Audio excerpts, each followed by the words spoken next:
Welcome. It is Mitch. I'm on YouTube. If you haven't already, please subscribe to the channel as we try to build this thing up. We're going to split this into two videos. This video will be going through and making a case for each position, quarterback, running back, wide receiver, so on and so forth, both on offense and defense, and making a case that the Packers should use one of their 8 draft picks that they have currently. Of course, that can change once the draft gets underway. Could change in the lead up to the draft as well. But making a case for the Packers using one of their picks on each position. Obviously, that can't happen, right, unless they accumulate enough picks to select at each position. But we're going to make a case for quarterback, running back, wide receiver, cornerback, safety, inside backer, edge rusher, all that good stuff. And then in a follow-up video, either this week or early next week, we'll actually name a prospect or two at each position that could be a fit in Green Bay.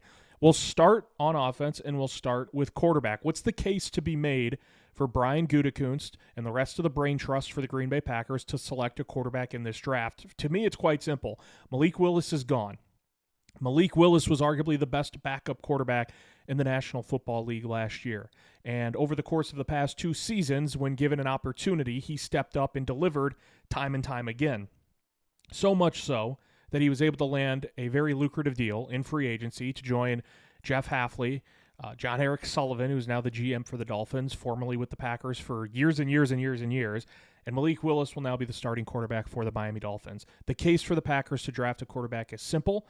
Unless you really, really like and trust Desmond Ridder or Kyle McCord, Green Bay can dip their toes into the draft waters at the quarterback position. And I'm not suggesting second, third round, but you get to the 5th, to the 6th, and you want to bring in another developmental project. You know, we've seen Green Bay try this out. Sean Clifford, Michael Pratt, neither of them worked out. That's why Goody pivoted a couple off seasons ago, right before the start of the regular season, in acquiring Malik Willis for a late-round draft pick. Green Bay could go back to the draft, try to bring in a rookie, develop them along the way, knowing that, like, Jordan Love is your QB1. He is your guy. He is your franchise pillar. But you have an opportunity to draft and develop another young quarterback behind Jordan Love. That is, if you don't love, no pun intended, Ridder, McCord, maybe another quarterback they could bring in this offseason. That's the case for drafting a quarterback if you're Green Bay. Malik Willis is gone. You want to bring someone else in. And the Packers have said throughout the years, this dates back to the Aaron Rodgers era, even under Ted Thompson, Green Bay prefers to draft quarterbacks as often as possible for the developmental process of it, even when you have a Brett Favre and Aaron Rodgers and now a Jordan Love. Running back. What's the case to be made for Green Bay to draft a running back? A lot of these are pretty simple. I think once we get to the defensive side, especially at safety, that's the one position where it's like, man, it's hard to make a case, especially early on, but we will make a case. Running back to me is also a simple, convincing project for the Packers to talk themselves into taking a running back at some point. Again, am I saying you don't have a first-round pick, use pick number 52 on a running back? No, I'm just saying at any point in the draft, the case for Green Bay to draft a running back is pretty simple. You have Josh Jacobs. You re-sign Chris Brooks to a 2-year deal. You still have Marshawn Lloyd. Emmanuel Wilson, who was your safety net, who was your go-to running back when Josh Jacobs was nicked up last year, with the knee injury that he suffered at MetLife Stadium on the concrete slab that is MetLife Stadium against the New York Giants, Emmanuel Wilson got the call. And Emmanuel Wilson had gotten the call in past years when the running back 2 needed to be elevated, whether it was short-term, long-term, to the running back 1 spot. Emmanuel Wilson is gone, free agency, signed with Seattle. Marshawn Lloyd may still be given every opportunity to win the backup job in training camp, in preseason, and emerging from training camp in the exhibition games entering the regular season. The problem is Marshawn Lloyd has played 1 game in 2 years because of numerous injuries. And you can't blame the player, right? Like, Marshawn Lloyd's out there busting his butt to be as healthy as he possibly can be, and the injury bug just keeps rearing its ugly head for the former USC running back. The case for Green Bay to draft a running back is simple. Josh Jacobs is your bell cow. And although that teetered a little bit last year because of, the knee injury that kind of plagued him the rest of the way down the stretch run of the season, can you trust Marshawn Lloyd to stay healthy? And you could go position by position on any team and say, man, if we have an injury here, there, or anywhere, we could be in trouble from a depth perspective, from a production perspective. But there are other players, there are certain players, I should say, that just are more susceptible for whatever reason to getting bit by the injury bug. Marshawn Lloyd has proven to be one of those guys through 2 years, and it stinks. It sucks. But I have a hard time believing Green Bay will look at the running back room and say, we are confident rolling with Jacobs, Lloyd, and Brooks. We're just going to keep 3, roll into the regular season that way. Drafting a running back, whether it be, 4th round, 5th round, 6th round, wherever, they wouldn't have the pressure to immediately, oh my gosh, we need you to be the backup to Josh Jacobs. The hope is you slowly bring him along. Marshawn Lloyd stays healthy. Chris Brooks retains his role as sort of the third down running back at times, who's your best pass blocking running back, and that you roll with that trio. But there are questions because of Marshawn Lloyd's health and the injuries he has succumbed to in his first 2 seasons. There are questions to, hey, if Josh Jacobs gets dinged up again and misses a couple of games this year, back-to-back weeks, is Chris Brooks the type of running back that you want to give the ball to 15 to 17 times? Probably not. And so drafting a running back strictly for depth purposes, and it's almost like it's a plan in place that you hope you don't have to, bust the glass through and use as a rookie, especially if you're taking a 5th or 6th round running back, but it's there just in case.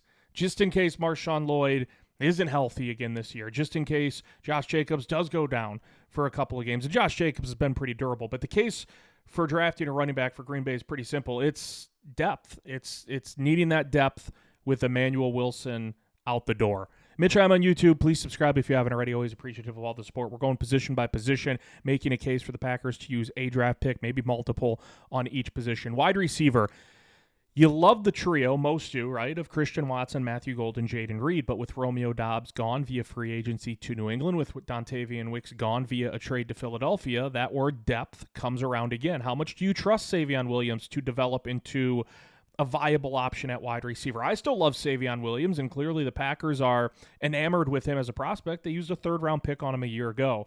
I saw the Packers are doing their tailgate tour, and the reason I bring this up specifically is because I saw Randall Cobb was doing an interview with local media, and he was asked multiple questions about Matthew Golden, as was James Jones, another former wide receiver for the Packers. And James Jones, I believe, used the word superstar. He believes Matthew Golden will be a superstar. And Randall Cobb talked about Golden's usage or a lack thereof as a rookie and said it was the same for me, it was the same for Jordy, it was the same for James Jones, Devontae.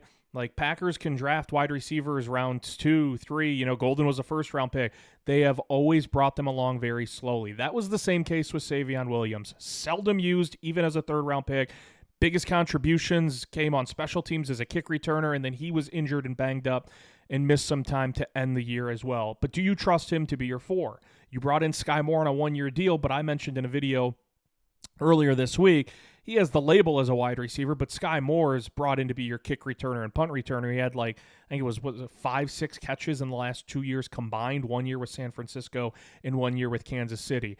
Green Bay could go right back to that pot, and it sounds crazy because it's like, man, last year they used a 1st-round pick and a 3rd-round pick on a wide receiver. But from a depth perspective, you need to reload, you need to replenish that spot, and I could very much so see Green Bay taking a wide receiver in rounds, whether it's 4, 5, 6, 7, somewhere along that path. Do I think they take a wide receiver at 52? No, I don't. Even if it's, deemed their best available on the board, there are more pressing needs. The Packers typically don't operate business as we draft needs before value. But if their, top player on the board at 52 is a wide receiver, I still have a hard time thinking they go wide receiver then. But later on in the draft, absolutely could see it. Tight end. Tucker Kraft should be in line to get a very, very big payday. I know he's coming off a torn ACL, but before that torn ACL that was suffered was I think that was the Carolina game a year ago.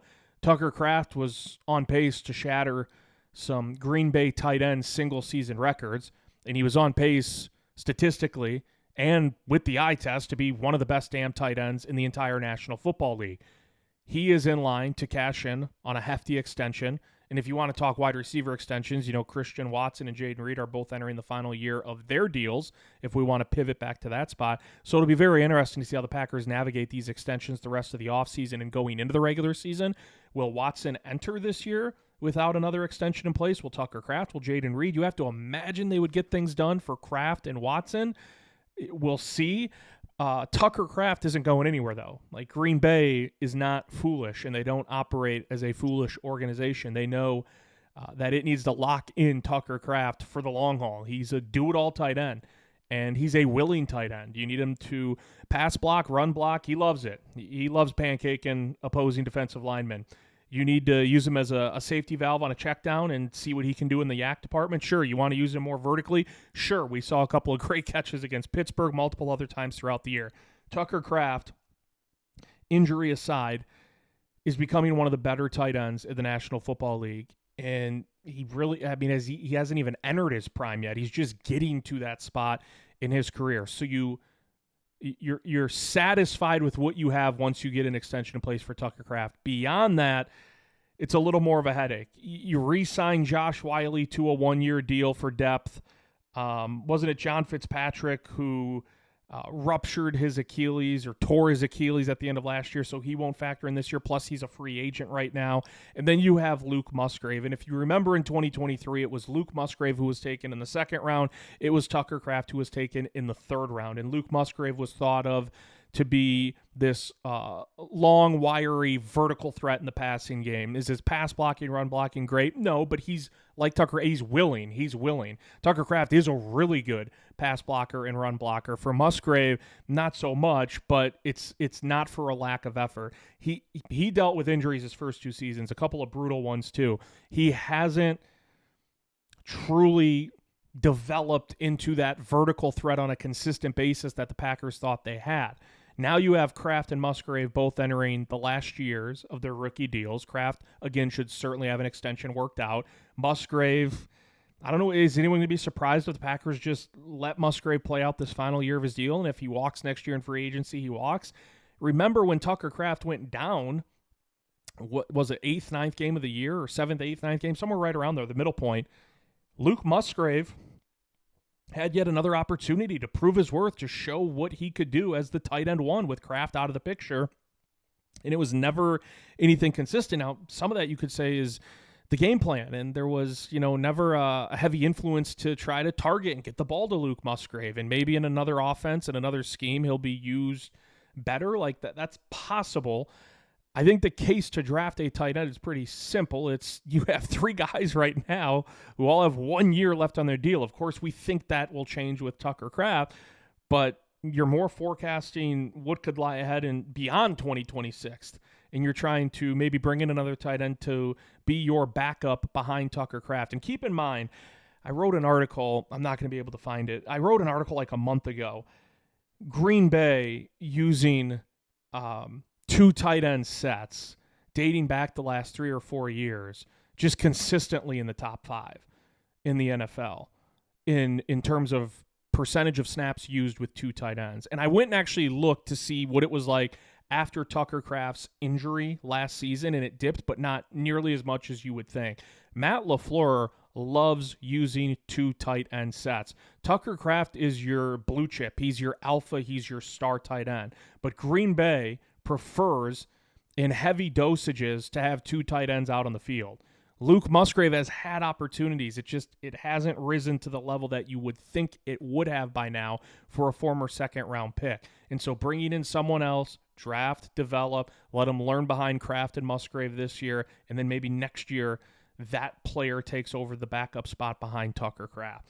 Offensive line, this one is as simple as it gets. The Packers constantly replenish and pump in resources, whether it's trades, like they traded for Darian Kennard last offseason, re-inked him to a 1-year deal. He'll be a depth piece on the offensive line, whether it's free agency, right? Bringing over Aaron Banks from San Francisco, or bringing back one of your own this offseason and Sean Ryan on a new deal, or draft assets. You're talking about a first-round pick a few years ago of Jordan Morgan, a second-round pick last year of Anthony Belton. The Packers are constantly finding different avenues, different paths to bring in offensive linemen. The offensive line last year, not up to the standard. Nobody would argue otherwise. Now, did injuries play a part? Sure. Aaron Banks never really seemed to get right till the end of the year. Zach Tom was in and out of the lineup. You had Rasheed Walker cemented in at left tackle. He's now off to Carolina, right? Why am I thinking Jacksonville? I think it's Carolina on a 1-year deal for Rasheed Walker. Jordan Morgan will assume that role, we assume, at left tackle. Ryan's going to be your center. There was a lot of chaos, injuries, but even when it seemed like it was partially glued together, the offensive line struggled last year, and that was really on display. at the worst possible time, the second half of the postseason game against Chicago, a team that struggled with pass rush all season long, was harassing Jordan Love constantly in the final 30 minutes of that postseason loss to the Bears. You look left to right on the offensive line. If you're Green Bay, you know, they always say put the best five out there. Their best five seemingly this year would be Jordan Morgan at left tackle, Aaron Banks at left guard, Sean Rhyan at center, Anthony Belton, the second-round pick last year out of North Carolina State, who featured at tackle in college, but probably your starting right guard this year, and then your all-pro caliber right tackle when healthy in Zach Tom. Beyond that, how much do you trust Jacob Monk? Well, if you trusted Jacob Monk at all, maybe you don't re-sign Sean Rhyan. Elton Jenkins still walks, and Jacob Monk gets a chance to be the starting center this year. But clearly, Green Bay, there's a slight disconnect. They must not trust him as much as, you know, some people maybe want to envision because they brought back Sean Rhyan. You had a 7th-round pick last year out of Cincinnati and John Williams. I mentioned Kennard's back. I will be really, really surprised if this draft comes and goes and Green Bay does not draft an offensive lineman. I could see them drafting 2 or 3 offensive linemen, even though they don't have a first-round pick. Offensive line will be an area that's addressed via the draft for the Packers. Mitch, I'm on YouTube. Please subscribe if you haven't already. We're rolling through each and every position, making a case for the Packers using a draft pick, maybe more on each position. Defensive line. I'm debating whether – let's start on the edge. Rashawn Gary's gone, regardless of what you or I or anyone else thinks about it. Rashawn Gary's gone. The Packers traded a 4th-round pick next year to Dallas for Rashawn Gary. He's gone. Production dipped off wildly in the second half of last year. Just looked slow to the punch, oftentimes even in pursuit of the opposing quarterback. Micah Parsons tore an ACL against Denver, expected to miss, 2, 3, 4 games? Point is, he's not going to be ready week 1. Green Bay's staring down the barrel right now of a situation where you could have Lucas Van Ness and Brenton Cox Jr. as your starting edge rushers week 1 this year. Kind of leaves a lot to be desired. I'm a big Brenton Cox Jr. fan. I still want to believe in LVN, but, I mean, first-round pick, 2023, we haven't seen it. Packers still hushed on whether or not they're even going to pick up his 5th-year option. It could be better. Do you go out, draft an edge rusher with that 2nd-round pick, with that 3rd-round pick, try to find a more consistent tag team partner for Micah Parsons once he's back in the mix? Or do you roll the dice and say, you know, last year and the year before that, we thought we're going to be breakout years for Lucas Van Ness, but now this will be a breakout year for Lucas Van Ness? How much do you trust Brenton Cox Jr.? You drafted 2 edge rushers last year, but it was a 4th and a 5th, right? With Barron Sorrell and Colin Oliver. I know Sorrell was a 4th. I'm pretty sure Colin Oliver out of Oklahoma State was a 5th. You saw Sorrell in spurts last year in terms of snap counts, not necessarily in terms of production. Colin Oliver, you know, injured at Oklahoma State, on the shelf much of last year for Green Bay. Didn't really see much of him. Just how much do you trust those other pieces outside of Micah Parsons? That's the big question. Green Bay, I would say not, you know, congruent, but somewhat similar to offensive line. It's an area I look at and say, yeah, I definitely see the Packers drafting an edge rusher at some point in this draft. As for the rest of the defensive line, you know, Devontae Wyatt, are you going to work out something long-term with him? When he's been on the field, really, really good, but he's had some brutal injuries derail some really good starts of seasons for him the past couple of years. You bring in a veteran like Javon Hargrave, but that's sort of a short-term fix. He's in his early 33, I think, early, mid-30s, somewhere around there. That's like a 1-2 year kind of filler piece with what the Packers got with Javon Hargrave. Colby Wooden's gone. You traded Zaire Franklin for Zaire Franklin and sent Colby to Indianapolis. We'll get to inside linebacker in a bit. You're looking around, and it's like you used a 6th-round pick on Warren Brinson last year at defensive line. You doubled that up with an undrafted free agent, doubled it up with one of his Georgia teammates, Nazir Stackhouse, who I thought showed glimpses last year. I don't think the defensive line needs like a complete overhaul, but a shot or an injection of just another face, another body, another young player to try to develop certainly wouldn't hurt. Inside linebacker, Quay Walker walks, pun intended, to Las Vegas. Green Bay will get likely a 5th-round compensation pick next year for that. They trade for Zaire Franklin. Green Bay does something it has not done under Goody very often. They get rid of, or not get rid of, they let Quay Walker leave in free agency. Younger, prime of his career, leading tackler for the Packers, I believe, every single year since he was drafted. Did Quay Walker ever reach the ceiling of what many of us thought existed? Probably not. But Green Bay typically will re-sign those players when they're due for their second contract coming off of their rookie deal. And last offseason, Goody had said multiple times they wanted to do everything possible, whether it was picking up a fifth-year option or extending Devontae Wyatt and Quay Walker, who were both first-round picks for Green Bay back in 2022. They picked up the option last offseason on Wyatt, did not on Quay Walker, so the thought was, okay, they'll extend Quay Walker. Didn't work out that way. And Green Bay, for one of the rare times, let the player in his prime walk and brought in via trade someone who is Franklin still in the prime of his career. I would say he's exiting it. He's like on the 17th green, getting ready to tee off on 18 in terms of where he's at in the prime of his career. But Green Bay brings in someone proven, someone who has an established resume, someone who's played in abundance and has a really large sample size that they can work off of. Now, if you look at some of the data for Zaire Franklin last year, not pretty, but Green Bay went with the older option. And that age that we talk about with the Packers, typically a player hits 30 and Green Bay's like, yeah, we're out. And they brought in Zaire Franklin, who is 30, right? Or he's going to be 30, maybe going to be 31. Let me look that up real quick. And Goody pivoted. He's going to be 30 in July. Zaire Franklin will be 30 in July. And so Green Bay did something it typically does not, especially under Goody. As for drafting inside linebacker, Edgerrin Cooper has the makings of a star, right? Can you see it more consistently this year? That's the hope. Franklin is not a move you made thinking 4 or 5 years down the road. It's a move you made thinking, we believe we have a window right now to capitalize and try to win a championship. This guy can help us get over the hump this year, next year. You would hope can help get you over the hump this year or next year. The name to remember is Tyron Hopper. Green Bay used a third-round pick on Hopper back in 2024, and we've hardly seen him at all. And a lot of that is because you had the 1-2 punch of Edgerrin Cooper and Quay Walker the last couple of years. Now Franklin comes into the mix.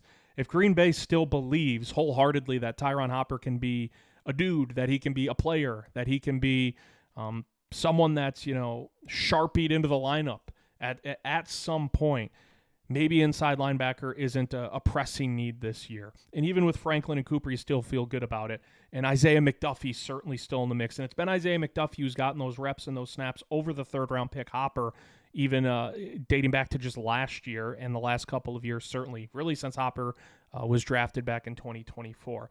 The case to draft an inside linebacker is, well, if Franklin's only going to be here for 1 or 2 years and you don't necessarily believe in Hopper, and McDuffie has, 1 year left on his deal, it's another scenario where Green Bay usually addresses a position issue before it becomes an issue, before it becomes a drastic need, a dramatic need. And so, yeah, I could see them taking an inside linebacker when they look around and say, Franklin's only going to be here for a couple years max, you would think. Maybe they don't believe in Tyron Hopper, which is why they traded for Zaire Franklin. McDuffie's got 1 year, I believe it is, left on his deal. Edgerrin Cooper might need another tag team partner at some point down the road. We can bring someone in, have them learn behind an experienced veteran like Franklin. What do we got left? Cornerback and safety. Let's go to safety because I think it's the most fascinating. Green Bay brought in his name. It's AJ. His last name's escaping my mind. They brought in that safety from LSU who played a ton in the box, in the slot, at free safety, a good amount on special teams for LSU. Just an all-around dynamic player. And they brought him in for a pre-draft visit, which a lot of people put way more stock into than they probably should. Teams get 30 of them, right? And a lot of times it's just you want to find out more information about a prospect you could be interested in. That safety from LSU is projected to go in the second round. Would Green Bay use a second-round pick, which would right now is scheduled to be its first pick at 52 on a safety when you have Xavier McKinney, Evan Williams, and Javon Bullard? It feels like a stretch.